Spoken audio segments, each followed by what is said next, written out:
Hello, everyone, and welcome back to our virtual Mishnah Berurah. We're holding Mishnah Berurah Chelik Gimel, and Mirz Hashem today we will be learning Daf Kuf Yud Zayin Amid Beis. We are continuing to learn Hilchos Shabbos. We pick up today 2 lines off the bottom of Kuf Yud Zayin Amid Aleph, Siman Shin Yud Beis Sif Ches. Our learning today should be a schus for Achenu Kol Beis Yisrael, Hanasunim Batzaru Bashivya, Ha'imdim Bein Bayam Ubein Bayabasha, Hamakayim Yerachem Aleihem Ve'etzem Mitzar L'Rvacha Me'afelo La'Oira B'Yishib L'Geula Hashta Bagolo V'Zman Kariv and Emar Amen.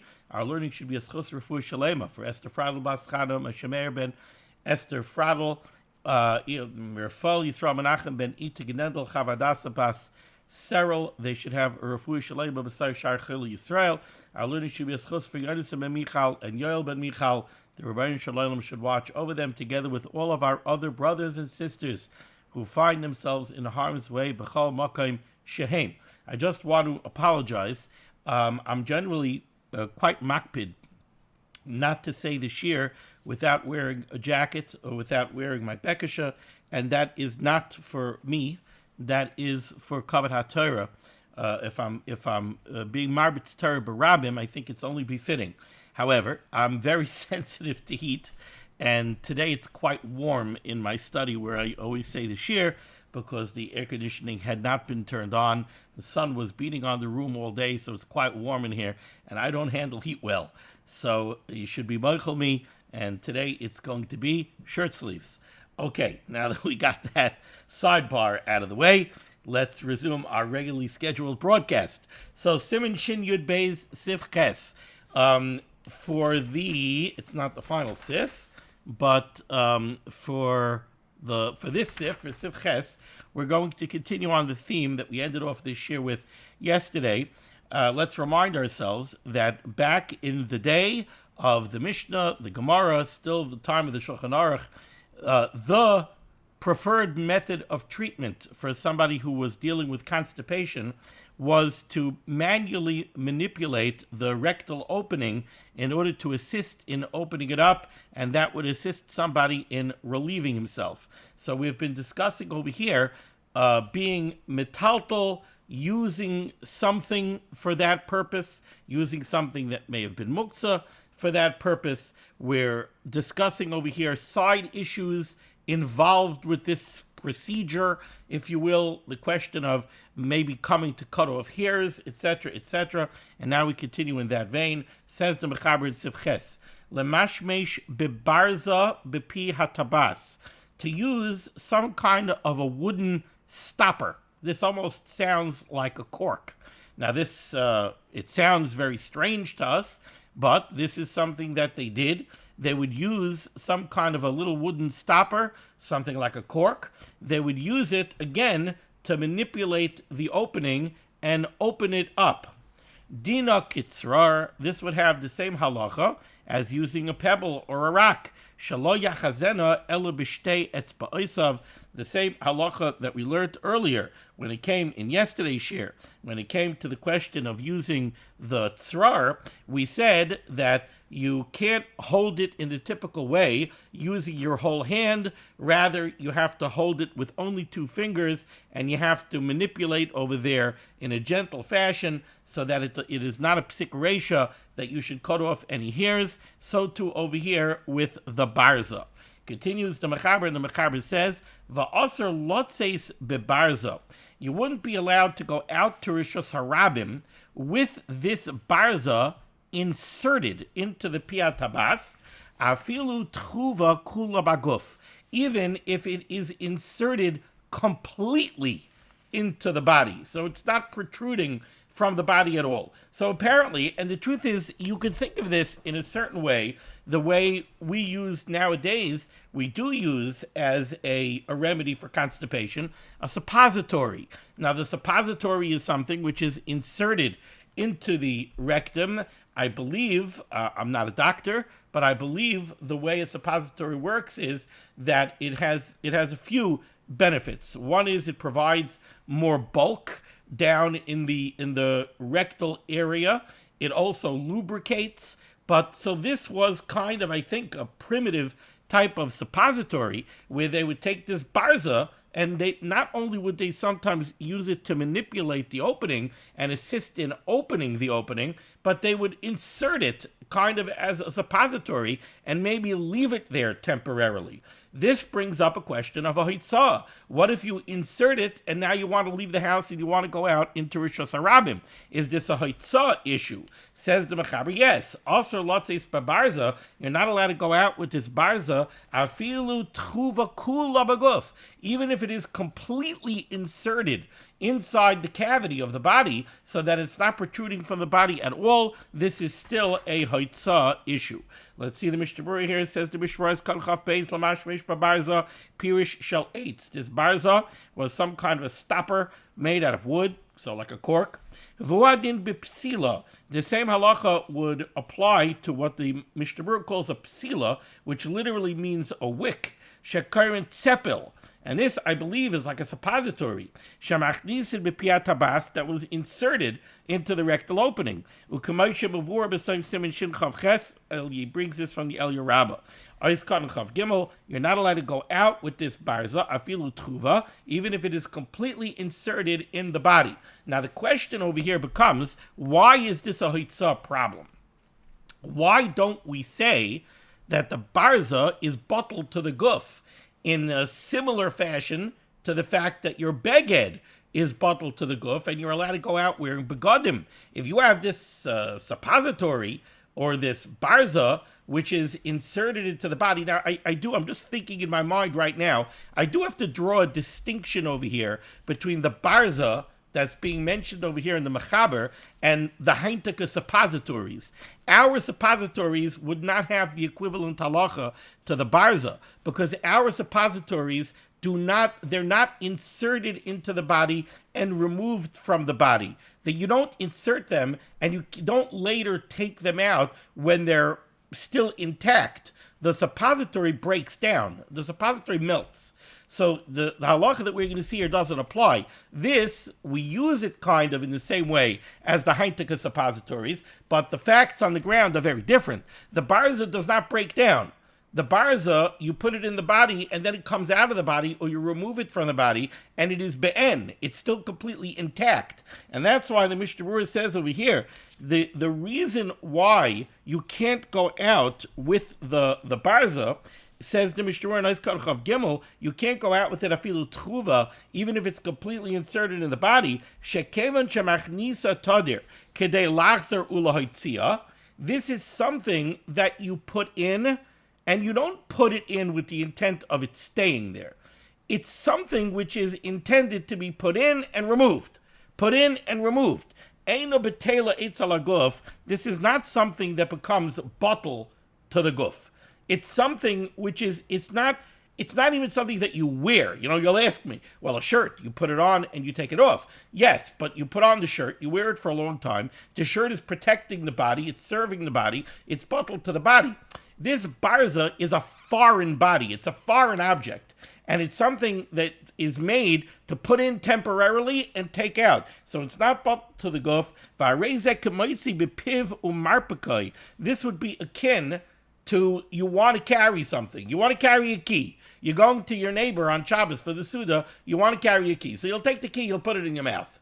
This is not something that you intend on having in your mouth. It's not something that you want to have in your mouth. You're putting it in your mouth in order to carry it. That when you get to the neighbor, you're going to take it out. The halacha is looking at this barza in the same way. The barza is ultimately a foreign body. You don't really want it there. You need it there for a very temporary period, for a specific use. But it's not bottled to the body. The also b'divrei sofrim, this would be a tzam d'Rabbanan. Aval davar habalua baguf, but something that you swallow into the body, mutter lotzis boy, you're allowed to go out. That kigoyin levloya margolis lezav velotzis boy l'rishos harabim. I guess maybe if somebody had an emergency situation and he had a very valuable gem and he had to hide it, let's say from marauders or something like that. So you take a diamond and you swallow a diamond with the hope that later it's going to be ejected from the body and you'll recover the diamond. So are you allowed to go out now? You swallowed the diamond, you're carrying the diamond. That, the Mishnah Berurah says, that's mutter, it's completely balua inside the guf. It's not being carried anymore. It's totally inside the guf. That would be an exception. Again, the barza is not that way. You'll tell me what? The barza is also completely balua inside the body. But the barza is made to go in and out. You know it's coming. You know you're going to take it out. It's not the diamond. That's not the same as the diamond. Okay. Moving along now to Siftez, says the Mechaber. Also lipanes pistenir b'Shabbos.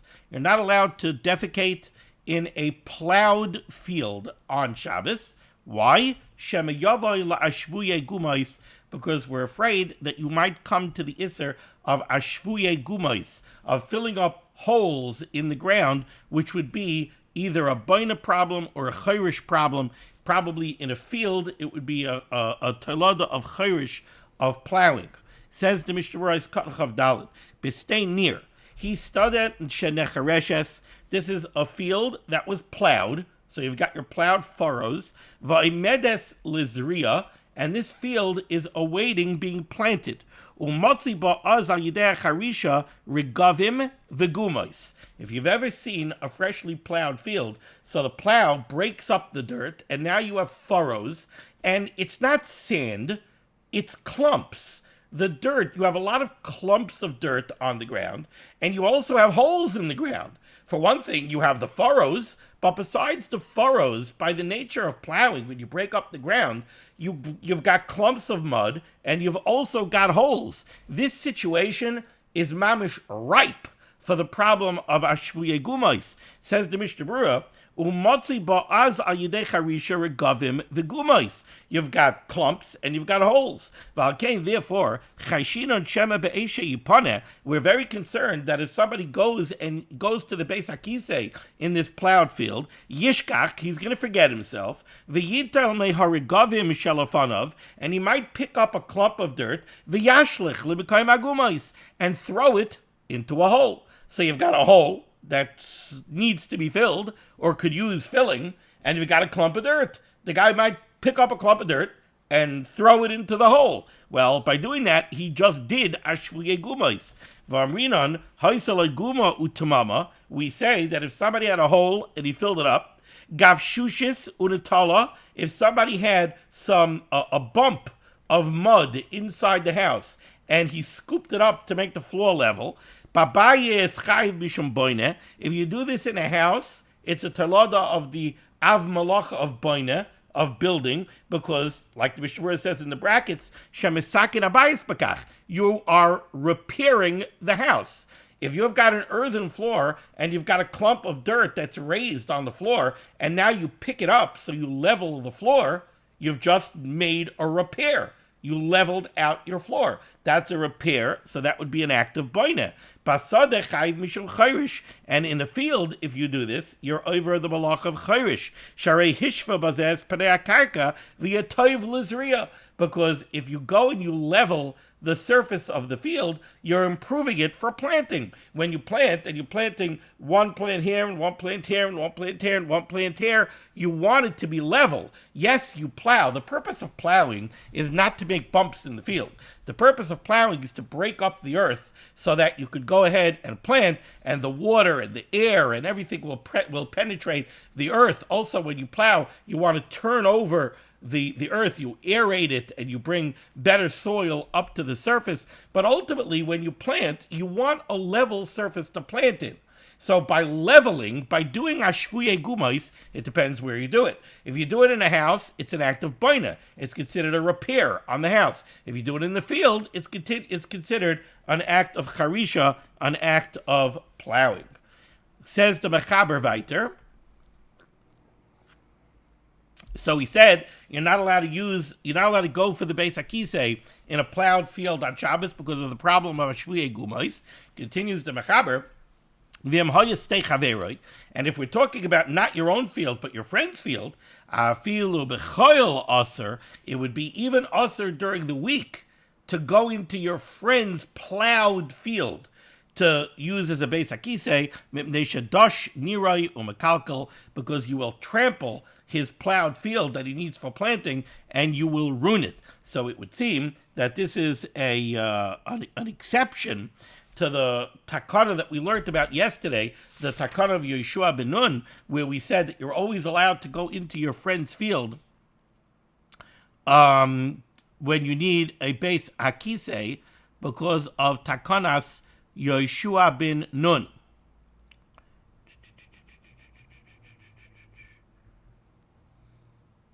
Just looking, where was it yesterday?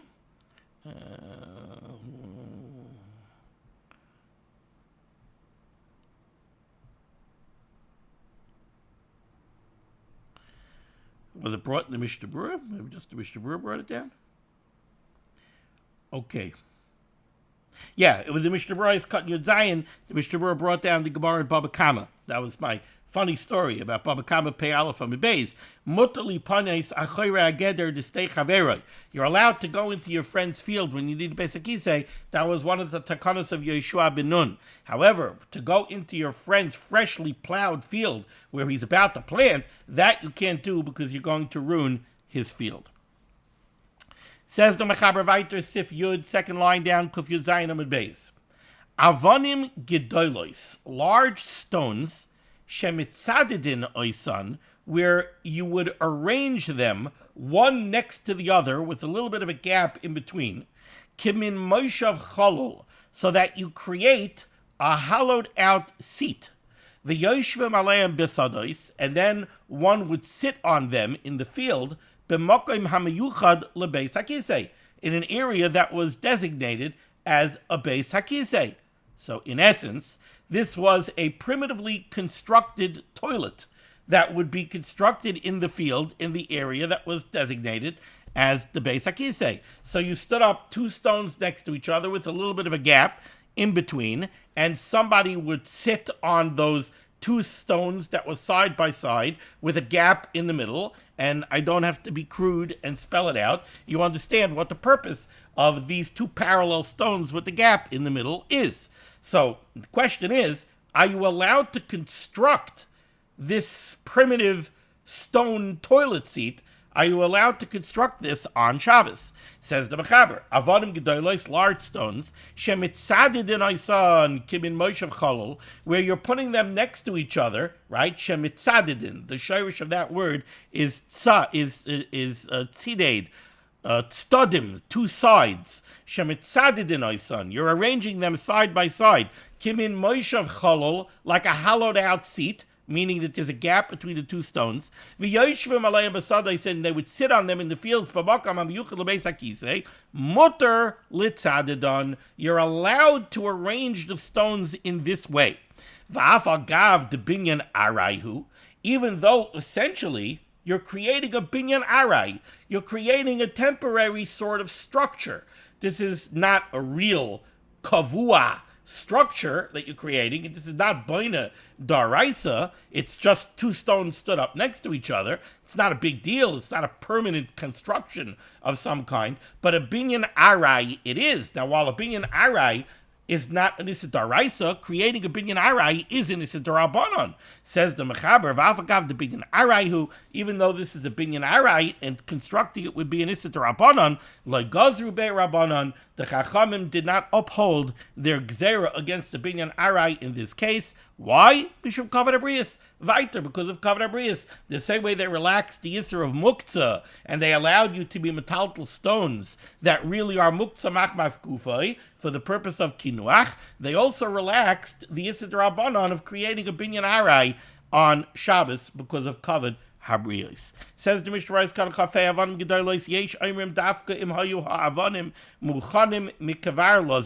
there are those that suggest, and he brings this down for the Marshal, the Amshel Shloima, there are those that suggest that this is only mutter if you are making the stones on Erev Shabbos. Because let's remember, we're talking about Avonim Gedolos, stones are certainly Muktzah Machmas Gufay. So this heter, that you're allowed to go be mitzaded these avonim and create this binyan aray for the Beis HaKisei purposes. It's only if you are making the stones so that the stones are not muktzah. Because otherwise we wouldn't relax the Isser of muktzah. Now everybody's wondering, hold it, wait a second. Because of Kavod Abrius, we do relax the Isser of muktzah. That's why you're allowed to use the stones for kinuach. Says the Mishnah Berurah, D'lo matzinu shehutar elo lekinuach.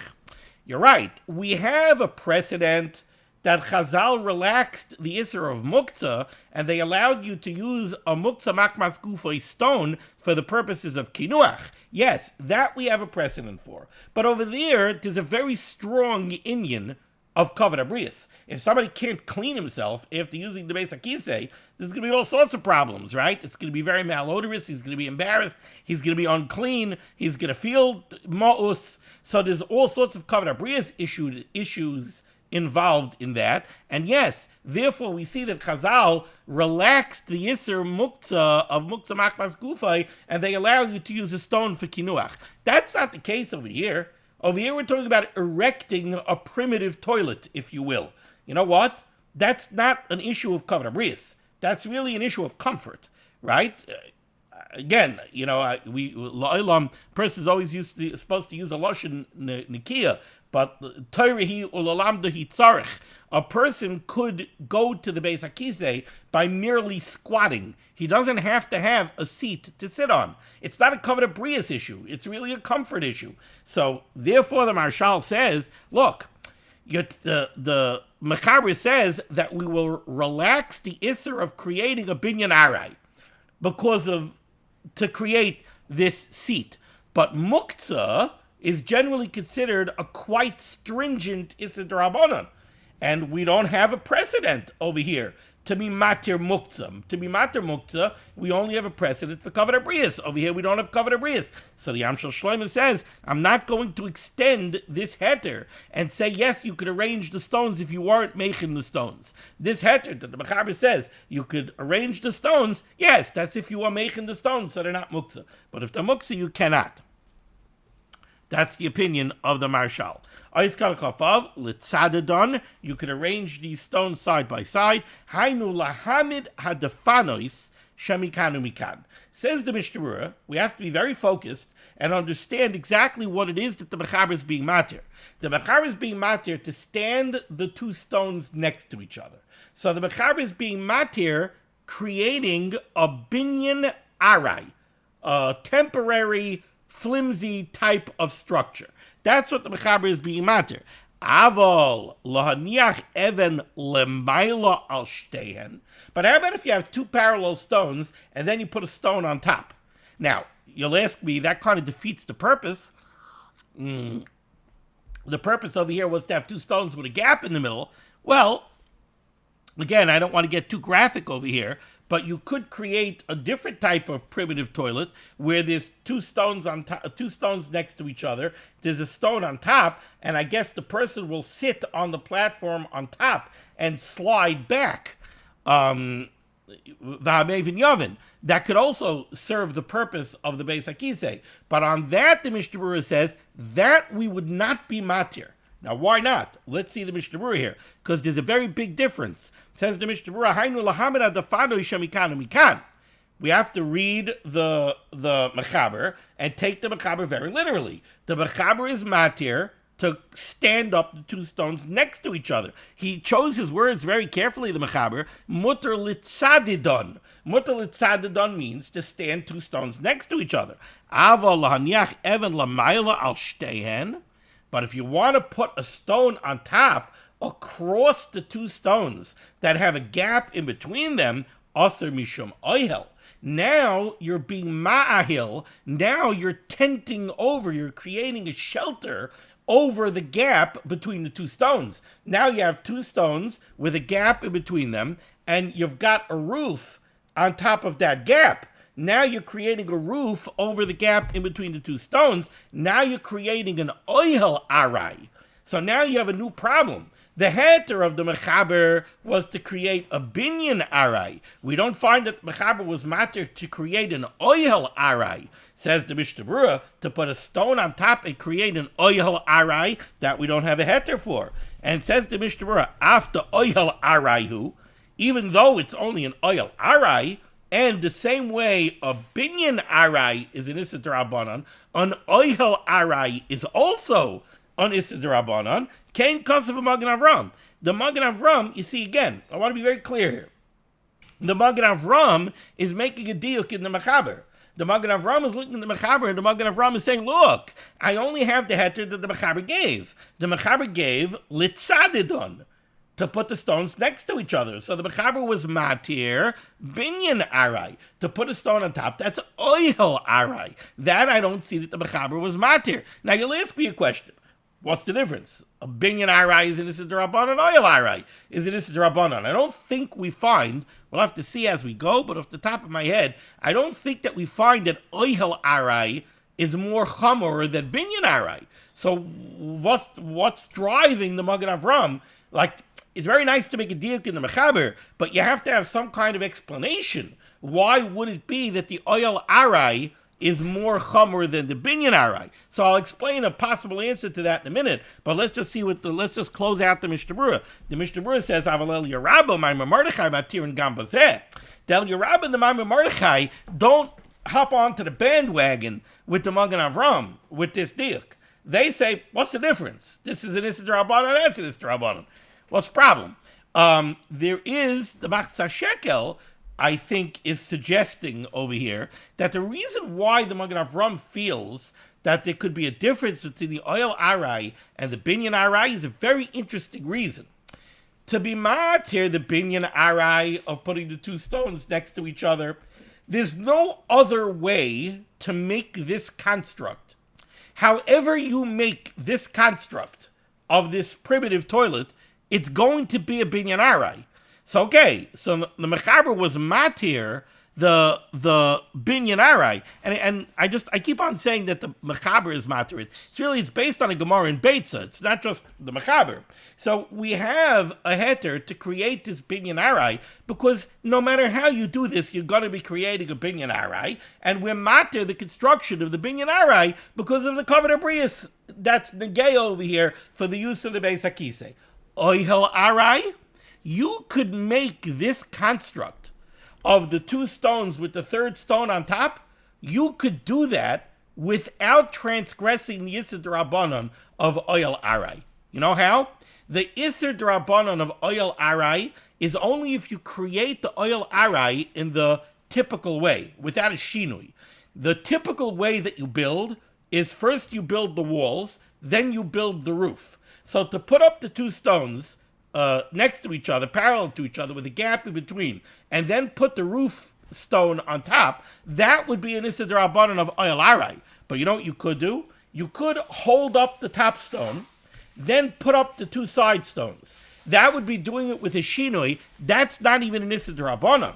So says the Machzah Shekel, could be what was driving the Magen Avram was, I don't see any room. Maybe the Mechaber didn't want to be matir the two stones with the third stone on top, because why should I give you a heter to create an oil arai if you don't have to? Create the oil arai in an abnormal way. Put up the top stone and put up the two side stones. Okay, this is a little complicated because that's a very cute rationale why this should be a difference. But in that case, wouldn't the Mechaber have said, but if you're going to make the two stones with the two stones on top, make sure to do it with a shinui? Okay, I brought up the issue. Anything further than that is really beyond the scope of what we can do here in this share. And that brings us to Siman Shin Yud Gimel. Tiltul delas v'chaloin v'haman ol b'Shabbos u'boy yud seifim. The issues that are involved in doors, windows, and locks on Shabbos. And here we have 10 seifim. By way of hakdama to this sugya, we're really going to be dealing over here, at least in the beginning of Shin Yud Gimel, more with questions of the malacha of boineh and the malacha of adding on to a binyan. So one of the lamites malachas is boineh. You're not allowed to build something on Shabbos. So you're not allowed to build a house on Shabbos. Not only are you not allowed to build a house on Shabbos, you're not allowed to do a significant permanent repair or addition to a house on Shabbos. So if you have a house on Shabbos and it has a hole in the roof, and you want to do a roof repair. So you want to take a sheet of plywood, and you want to bring a sheet of plywood up to the roof, and you want to screw it in, and you want to put on shingles. That would be an issa daraisa of boina. Now, what did I do? I didn't build a structure. The structure was there already. But you were moisif al habinyan. You added something onto the house in a permanent way. That sheet of plywood that you went and you put up on the roof and then you shingled it over, you made a permanent repair and a permanent addition to the house. So being moisif al habinyan is also a violation of the issa daraisa of boina. Now, the question, I'll give you another example of the issa daraisa of being moisif al habinyan, a very different way. You've got a door in the house, your bedroom door. The lock set came off of your bedroom door. So you go and you get a lock set, and you have one in the house. You don't even have to go to Home Depot. You go down to the basement, you get the lock set, you get the screwdriver. You say to yourself, okay, well, it's a screwdriver, it's klisha malachta laser. You go, you bring it up, and you put on a new lock set. You know what you were over? Among other things, you were over the issa daraisa of boina, because you made a permanent addition. You attached something permanently to the house. So you made a permanent addition to the house. You were moisif al habinyan. That's an issa daraisa. The question becomes, how about a tosefes arai? How about adding something to the house that's only a tosefes arai? It's only a temporary addition to the house. Is that a problem? So on that, there's a machlokes tanoim. It's a Mishnah in Shabbos Kuf Chav Hey Amid Beis. We have a machlokes from Elazar and the Chachamim. The Chachamim paskin that a tosefes arai is mutter, a temporary addition to a house is mutter. Now, of course, there are caveats to this, and there's details in this halacha. But high level, a temporary addition to a house, a tosefes arai, is really mutter. We paskin like the Chachamim. Now, we're also going to be dealing here with an issue that there are certain cases where when you want to add something onto the house, the item that you're trying to add onto the house might also be muktzah. So there are going to be muktzah issues that we have to deal with. So let's take a look. We're only going to do today the very first halacha here in Shin Yud Gimel. That's going to carry us for the vast majority of the Mishnah Berurah. It's going to take us down to the bottom of the page to Mishnah Berurah's Katan Daled. We're going to stop right before Mishnah Berurah's Katan Daled, and we're going to have to see a beer halacha over here. So just the very first halacha in Shin Yud Gimel is going to carry us through the rest of this year. So let's see the Mechaber over here, Sef Aleph. Pekak hachaloin. Now, a pekak is a stopper. That's what a pekak really is. The stopper of the window. What does that mean? That means anything that you use to block up a window in the house. So, by us nowadays, a window is a very complicated affair. We've got casement windows, and we've got double hung windows, and single hung windows.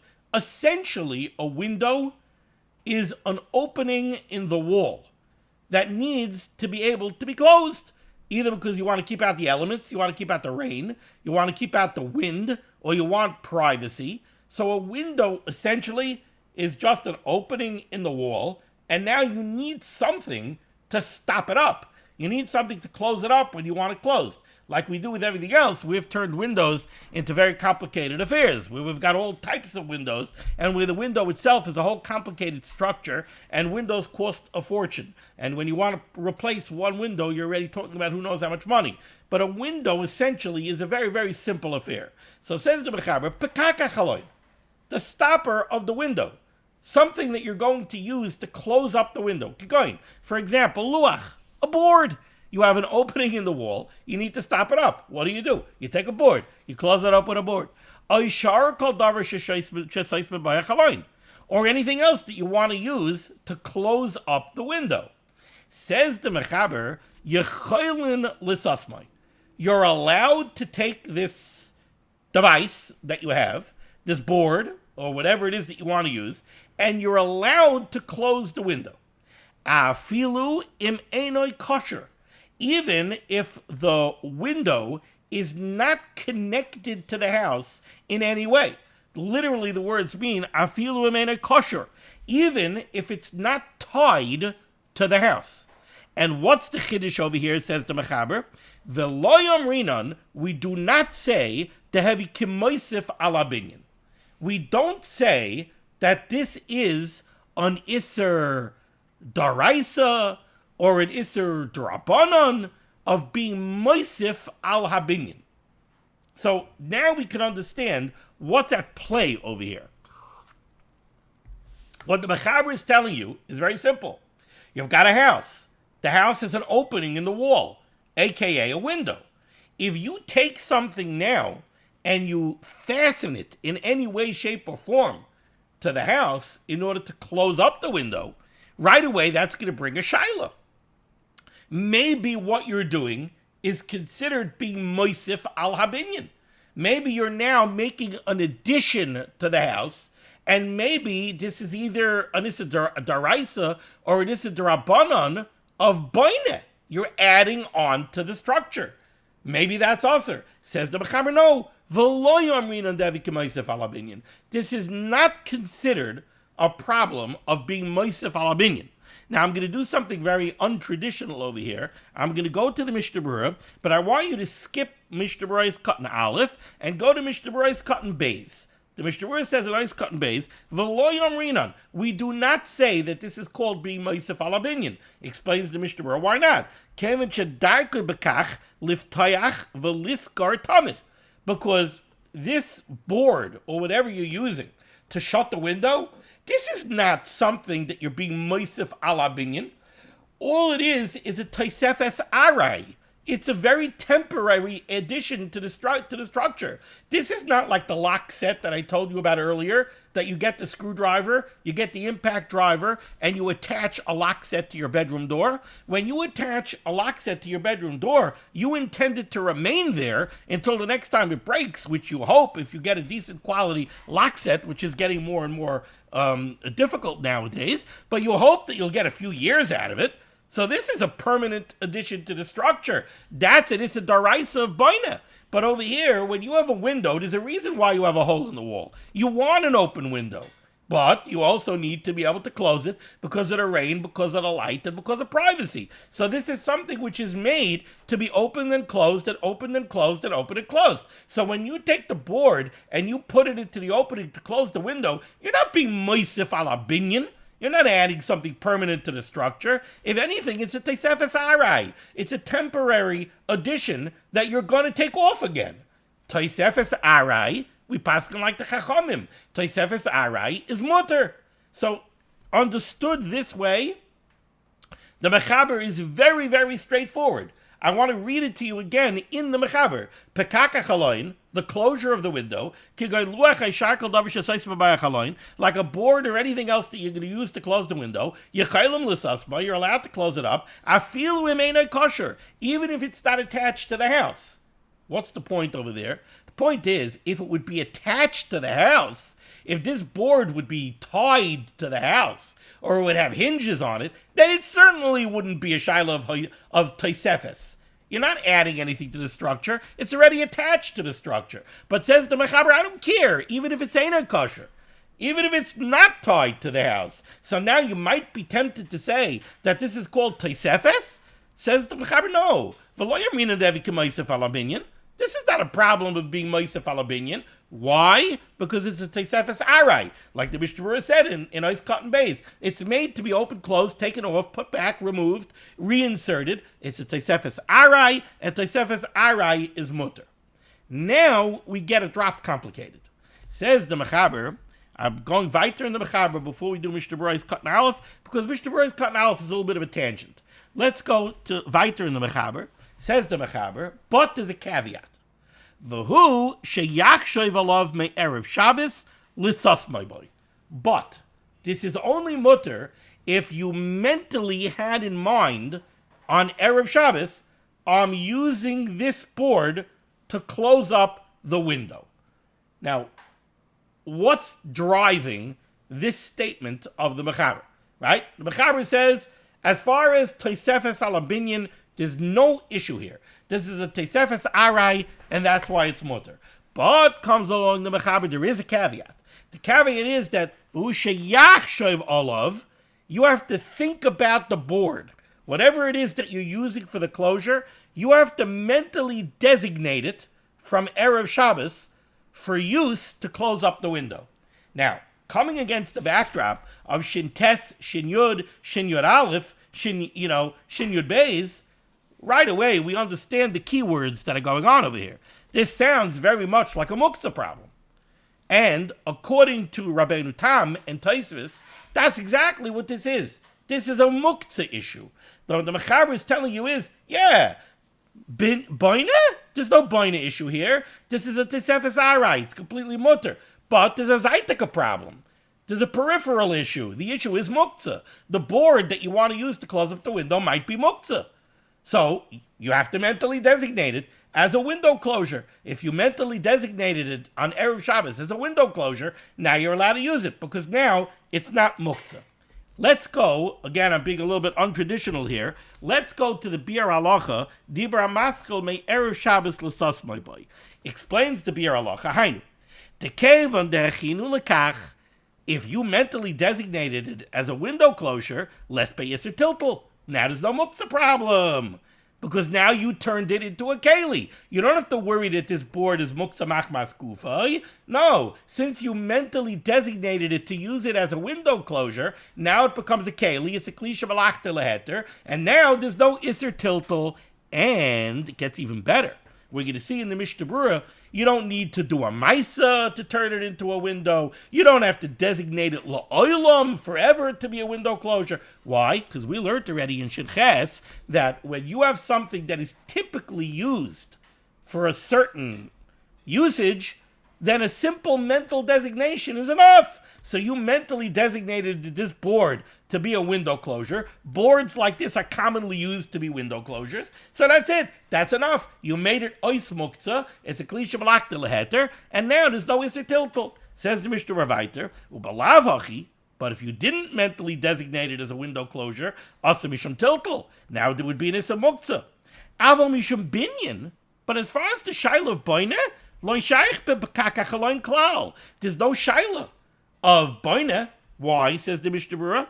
Because, he doesn't say it here, the Biur Halacha, because all it is a Tesefes Arai. And we pass like the Chachamim, Tesefes Arai is mutter. Says the Biur Halacha weiter, Kein Kosav HaBach v'chein HaPrima Godim. This is how the Bach and the Prima Godim learn this Mechaber. They learn that the Mechaber is going like Shitas Rabbeinu Tam. Olafizeh, Masha Kosav HaShulchan Aruch l'sas my boy, hu lav dafka. Now says the Chavetz Chaim in the Biur Halacha, a very cute diuk. If you're going like Rabbeinu Tam, that the driving factor over here, the reason why you need to mentally designate it as a window closure is to take off the Issa Muktzah, that's the sheet of Rabbeinu Tam. If you go like the Rabbeinu Tam, then when the Mechaber said, V'hu sheyachshav alav me Erev Shabbos l'sos moi boy, that you mentally designated it as a window closure, says the Biur Halacha, lav dafka. That it doesn't have to be that you mentally designated it for use as a window closure. As long as you mentally designated it for some use that turns it into a klisha malachta leheter, it's not muktzah. Once it's not muktzah, you can use it as a window closure. In other words, what the Chavetz Chaim is telling us in this Biur Halacha is, the Mechaber says that the caveat over here is that you have to mentally designate this board to be a window closure. Says the Chavetz Chaim, why? What's driving the Mechaber? Says the Biur Halacha, what's driving the Mechaber is the Issa Muktzah. If you don't designate this board as a window closure, it's Muktzah. It's Muktzah Machmas Gufay. But then, says the Biur Halacha, if what's driving the Mechaber is the Issa Muktzah, so then when the Mechaber said that you have to have a machshava, that you're going to use it as a window closure, he's not being dafka, he's not being precise that it has to be that you designated it for use as a window closure. No, you could designate it for use as anything that's mutter on Shabbos. Once you did that, you turned it into a klisha malachta leheter. Once you turned it into a klisha malachta leheter, you could use it for whatever you want. V'chein biur HaPrima Godim. The Kosavoid, and the Prima Godim writes further, I'm still in the Biur Halacha, the Imu Kli, if this board that you want to use as a window closure happens to be a keli already, Afimu Kli Shemalach de Leisser, Even if this board was a klisha malach delisser, going for example, daf she'orchin olav. You have a board that you usually use to knead your challah. So your wife has a board, right? They didn't have big fancy kitchens with all sorts of countertops. So if your wife has a plywood board, this is her kneading board. Every Erev Shabbos when she makes challah, she breaks out her board and she kneads her challah on this board. So then what is this board? This board is a klisha malach delisser. It's a keli that's used all the time for something that you're not allowed to do on Shabbos. Kneading challah. You're not allowed to knead challah on Shabbos. So this board is a klisha malach delisser. Says the Pri Megadim, again, following Shitas Rabbeinu Tam, if the problem over here is a muktzah problem, so let's say the board that you want to use to close up the window is your wife's kneading board. So okay, so it's a klisha malach delisser. What's the din of a klisha malach delisser? Says the Bir Halacha, you're allowed to be metaltal a klisha malach delisser l'tzarech gufay. Well, that's exactly what you're doing. You have your wife's kneading board, it's klisha malach delisser, you want to use it on Shabbos to close up the window. Go ahead. There's no problem of Taisefes alabinyan because it's a Taisefes arai. There's no problem of muktzah because it's a klisha malach delisser and you're using it l'tzarech gufay. So there's no problem. Su'ein tzarech afilu machshava. So then you wouldn't even need what the Mechaber says. You wouldn't need a machshava. V'chein mashma b'harash, and says the Chavetz Chaim in the Bir Halacha, from the words of the Rosh, it's also implied that this is pshat over here. Ta'atam hu mishum iser tiltal, that the need to have a machshava on the board is to take off the iser muktzah. Bir Agra kasav, but the Bir Agra learns the Mechaber different. Bir Agra kasav, the Bir Agra writes, the Tama Shulchan Aruch Hu Karashi, that the Mechaber is not going like the Rabbeinu Tam. The Bir Agra says that the Mechaber is following Shitas Rashi. The Ilavach Yinira K'maisef Alabinyan. Bir Agra has a whole different pshat in this Mechaber. The way the Bir Agra understands the Mechaber is that when the Mechaber says that you have to have a machshava on this board, that you're going to use it as a window closure on Shabbos, there's nothing to do with the Yisra Muktzah. The Bir Agra says that the Mechaber is concerned with Shitas Rashi. Rashi holds that yes, we paskin like the Chachamim that Tosefes Arai on a binyan is mutter. But, says Rashi, there's a caveat. Tosefes Arai on a binyan is mutter, but you need at least a machshava before Shabbos that you're going to use this board to close up the window. What does that help? So what it helps is understand what are the underpinnings of Tosefes Alabinyan.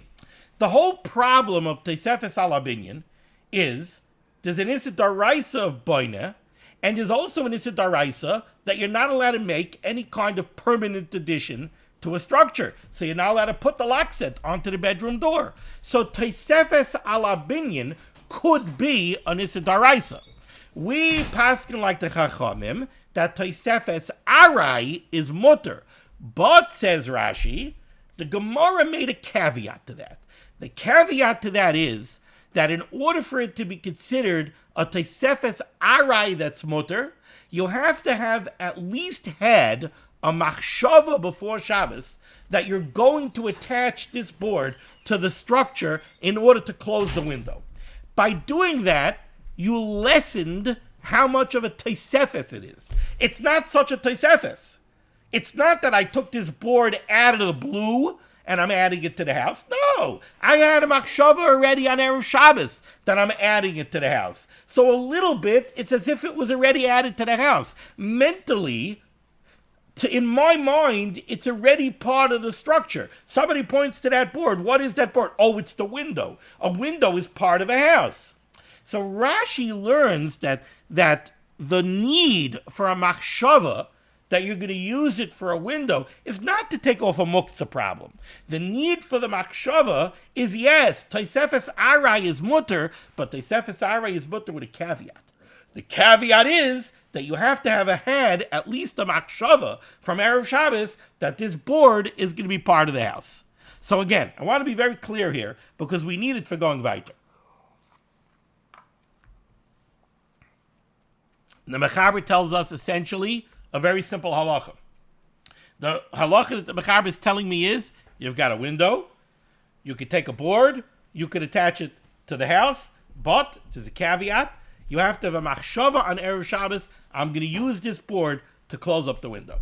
That's the halacha that the Mechaber says. If we are to understand the Mechaber, like the Rabbeinu Tam, which the Bir Halacha spends most of his time explaining it like Rabbeinu Tam, and most seem to say that the Mechaber is following Shitas Rabbeinu Tam, then the way we understand this halacha is, you could close the window because there's no baina issue. Why is there no baina issue? Because it's a Tosefes Arai. Tosefes Arai is mutter. There's one caveat. You have to think on Erev Shabbos that you want to use it to close up the window. Why? Because you have to defuse the muktzah problem. How are you diffusing the muktzah problem? Well, like this, the board might be muktzah machmas gufay, but if you have a machshava that you're going to use it as a window, you're turning it into a klisha malachta leheter, and now it's no problem. That's the way you learn the Mechaber according to Rabbeinu Tam. Then you have the Bir Agra. The Bir Agra says that the Mechaber is following Rashi. Oh, if you learn the Mechaber like Rashi, then what the Mechaber is saying is like this. You have a window. You want to take a board. You want to use it to stop up the window. Says the Mechaber, yeah, that's okay, because we paskin that Tosefes Arai is mutter, and this is a Tosefes Arai. But remember that there's a caveat in order to make Tosefes Arai mutter. In order to make Tosefes Arai mutter, there's another thing that you need. And that is that you have to have a machshava miba'od yom that this board is going to be used as a window, so that mentally at least it's already part of the structure. That's the difference over here between the Rabbeinu Tam and Rashi. We're going a little overtime, but I'm going to go weiter. Now, I'm still not doing Ois Katan Aleph. I'm going to Mishnah Berurah Katan Gimel. Says the Mishnah Berurah, V'hu sheyachshiv. Says the Mishnah Berurah, we're going back now, according to Rabbeinu Tam, that the purpose of the machshava, the mental designation, is to diffuse the muktzah problem. Says the Mishnah Berurah, this machshava, that you're designating the board to be a window closure, which is going to take off the muktzah problem, zeh mahani, afilu lo nishtamish b'yadayin me'olam lozeh. The simple machshava that you're going to use this board to close up the window is effective to take off the muktzah problem, even if you never used this board as a window closure. Certainly, if you once used the board as a window closure, you don't even need the machshava. The kfar yarda aleim teres kli, then it's already a keli. If this board is already a window closure, then again, following Rabbeinu Tam, you don't even need a machshava to take off the muktzah problem. V'da, and you should know, says the Mishnah Berurah, the hard to be inon daitami Erev Shabbos, this that the Mechaber says that you need this machshava on Erev Shabbos, hainu dafka b'dever shederech levat loisham. You only need this machshava if this board that you're going to use as the window closure is something that you would commonly put on the house and leave it there for a long time. But something that you would never even have a havamina to use to close up the window and leave it there, something which is clearly only being used temporarily, could go and beg it. Let's say it's windy or there's too much sun coming in. So you want to take your jacket and you want to hang your jacket up over the window to block out the sun. Over there, there's no havamina of a problem of Tosefes Alabinyan, then you certainly don't have to have a machshava. Why would you need a machshava? A jacket is a beged, so it's certainly not muktzah. So there's no muktzah issue to diffuse. Rashi, Tosefes Alabinyan, there's no shaila of Tosefes Alabinyan if you take a jacket and you use it to block up a window. Nobody thinks that you're adding your jacket to the structure. So that would certainly be no problem. Now we have to jump back to Mishnah Berurah's Katan Aleph, which is a Zaitika point. Says the Mishnah Berurah's Katan Aleph, Pekaka Chaloin.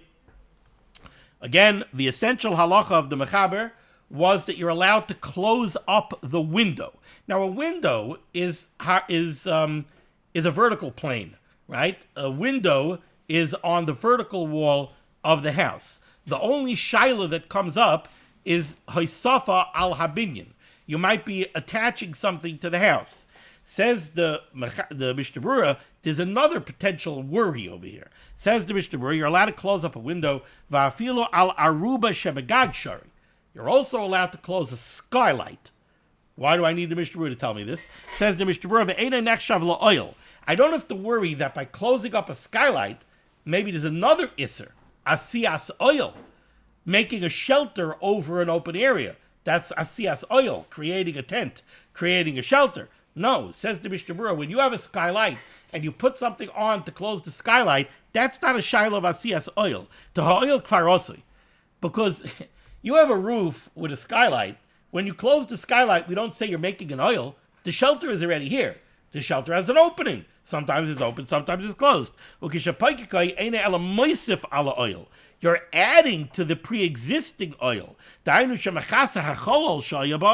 You're covering up the opening that was in the tent, in the pre-existing tent. So that's being moisif on an oil, and it's a hisafas arai, which is okay. Hariya Levi Kasav, the rewrites an interesting halacha. The hadis of B'Shas.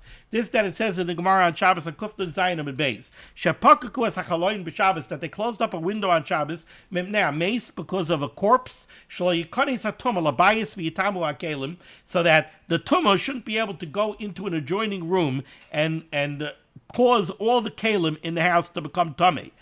Background: we know that if a mace is in a building, if a mace is under a roof, right? Every keli that's under the same roof as the mace becomes tamei tomas mace. Now, let's imagine we have a building that has two apartments. So we've got a roof and we've got a dividing wall between the two sides. There's a mace in one side. Now, if the dividing wall is sealed and there's no opening in the dividing wall, then even though technically speaking, whatever's in one side of the house is under the same roof as the mace, right? Because the roof is one roof over both apartments, right? Only the kalim that are on the same side as the mace become tamei. The tumah does not penetrate through the sealed wall to the other side. But if there's a chaloin, if there's an opening, and there's a certain minimal size that the opening has to be, if there's an opening in the wall between the two sides, then the tumah travels through, and all the kalim on the other side also become tamei. The Gemara in Shabbos on Kufnon Zayin Amud Beis tells us that once on Shabbos, there was a mace in such a structure, and they went ahead and they closed the window between the two sides. They sealed it up so that the tumah should not be able to go through. And the Ria Levi says, "Hainu dafka kaidim sheyamas hameis." You would only be allowed to do this before the nifter died. So again, you want to close up that window. Now we're talking here about Hilchah Shabbos, closing up a window, and we're saying that you're allowed to close up a window, and there's no problem of haisaf alabinyan, because it's a Teisef Esarai. And the Gemara in Shabbos gives such a case. They closed up the window between the two apartments. Now, why did they close it up? They closed it up because they didn't want the tumah to go through. Hilchah Shabbos, the Gemara says, no problem. It's a Teisef Esarai. Says the Ria Levi, that's only true if you close up the opening before the mace dies. But the heavy elo Teisef Oil Arai, the Gamli Mikri Mesaken Adayin. Because als boine, it's a Teisef Esarai. It's a temporary thing that's made to be reopened. So it's a Teisef Esarai. We pass the Teisef Esarai is no problem. And also, there's no problem of Makah B'Patish. You're not fixing anything. Avala Acher Misasai. But if the nifter already died, now you're not allowed to close up that window. Not because of boine.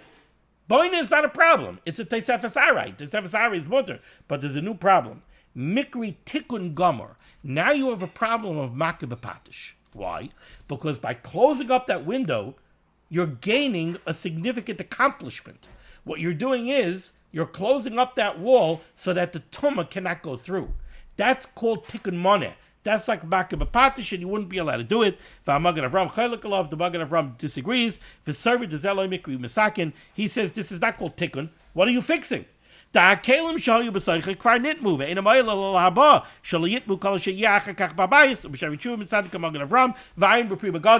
Mishnah Berurah just said is as follows.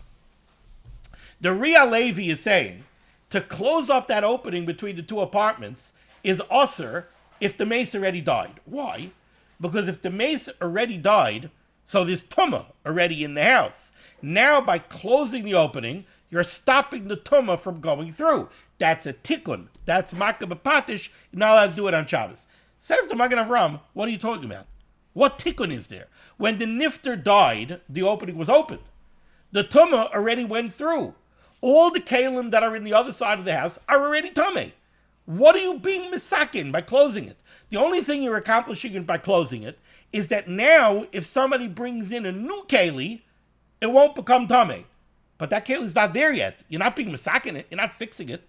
So what kind of tikkun is there? And therefore, the Magen Avram disagrees with this Ri Halevi. Thank you so much for joining me for limud HaTorah. Discuss of limud HaTorah should be Megan on Gans Klal Yisrael. The Rebbe Shalom should send Yeshua's, Refuah's, Parnassah, Shaduchim, Tolos in need. We should be Zaychet to see the Biaskal Tzedek B'meher V'Yameinu. Amen. Be well.